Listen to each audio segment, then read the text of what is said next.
أعجوبة الدنيا التامنة، مدينة سفار الحجرية الموجودة في الصحراء الجزائرية.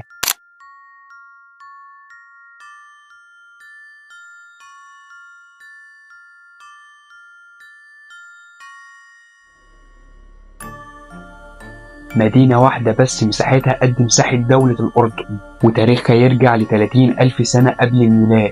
هو هل فعلا المدينة دي كانت موجودة قبل تواجد البشر؟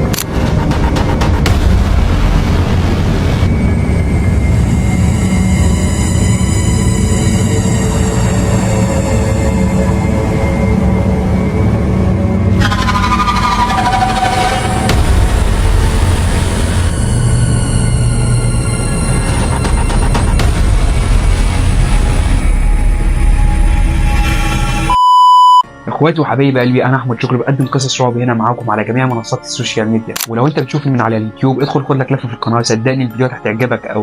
ولو في اي قصه انتوا حابين ان انا اعملها في فيديو هسيب لكم لينك الانستجرام بتاعي في الديسكربشن تحت، وكده كده هسيب لكم اسم الانستجرام بتاعي هنا على الشاشه هيظهر لكم دلوقتي. وعشان ما اطولش عليكم اكتر من كده يلا بينا ندخل في القصه بتاعتنا. مدينه الجن او المدينه المنسيه، سفار مدينة الألغاز الجزائرية. عجائب الدنيا 7، والمدينة دي من ضمن عجائب الدنيا وهي أعجوبة الدنيا الثامنة. وكمان في ناس بتطلق عليها المدينة اللغز، لأن لحد وقتنا ده محدش عارف يدخل المدينة ولا يحل اللغز بتاعها. المشروب بتاعك يا صديقي أو السناكس بتاعك، وتعالى بينا نكمل تفاصيل قصتنا. سوري لو كان في أي مقاطعة أو فصلان مني، بس أنا حابك تسمع القصة وأنت مزاجك رايق.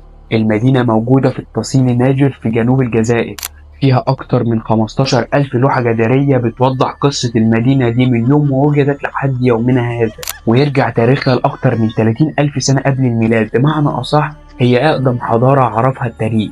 وكمان وصفتها منظمة اليونسكو على قائمة التراث العالمي إنها أكبر مدينة كهفية في العالم، وكمان بيتقال إنها أقدم من الأهرامات بتاعتنا. المدينة دي اتكلم عنها مجدي زكريا لما زار بريطانيا، وبالتحديد المتحف البريطاني. لما زار المتحف لقى معلومات ما كانش يتوقع أبدا طول حياته إن هو ممكن يلاقي المعلومات في المتحف عن المدينة. عاوزك تركز معايا في كل الأحداث اللي أنا بحكيها لك عشان تعرف تربط الأحداث ببعضها. مدينة سفار هي مدينة مسكونة من الجن، ومفيش حد لحد وقتنا ده قام بزيارتها. ولو سمعت حد في أي مكان يا صديقي بيقولك إن هو زارها فاعرف إن هو بيحور عليك.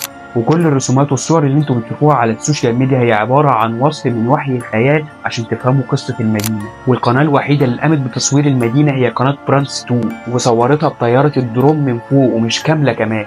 والمدينة دي كانت مسكونة من قبائل الحن والبن، والقوم دول اللي كانوا موجودين قبل تواجد البشر، والجماعة إياهم اتكلم عنهم ابن كثير في كتابه البداية والنهاية، ودول لهم فيديو مخصوص هنتكلم عنهم بالتفصيل الممل. والوحيد بقى يا صديقي اللي دخل المدينة دي هو أكبر ساحر في تاريخ البشرية إليستر كراولي، والفريق اللي دخل معاه كله مات إلا هو. بس هو مات برضه هو كمان بعد كام سنة كده، وقبل ما يموت ترك وثيقة فيها شوية رسومات وخطط كده مش مفهومة لحد دلوقتي، ومحدش من السحرة الموجودين في عصرنا ده عارف يفسر ايه اللي موجود في الوثيقة. والوثيقة دي موجودة في متحف بريطانيا دلوقتي. وكمان في كلام بيتقال ان مدينة سفار الجزائرية دي هي قارة أطلانتس المفقودة، والمدينة مقفولة تماما وممنوع اي حد ان هو يدخلها، وهي عليها حراسة من الجيش الجزائري.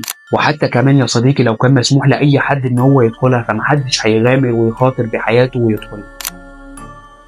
وطالما وصلت لحد الدقيقة دي في الفيديو يا صديقي، حابب أقدم لك كل الحب والشكر والتقدير ليك. وبكده نكون وصلنا لختام قصتنا النهارده. فلو انت اول مره تشوفني انزل اشترك في القناه وفعل زرار الجرس عشان يوصلك كل قصه جديده وكل فيديو جديد انا بنزله، ولايك للفيديو عشان ده بيحفزني ان انزل قصص ثانيه كتير. اشوفكم في فيديو جديد، سلام.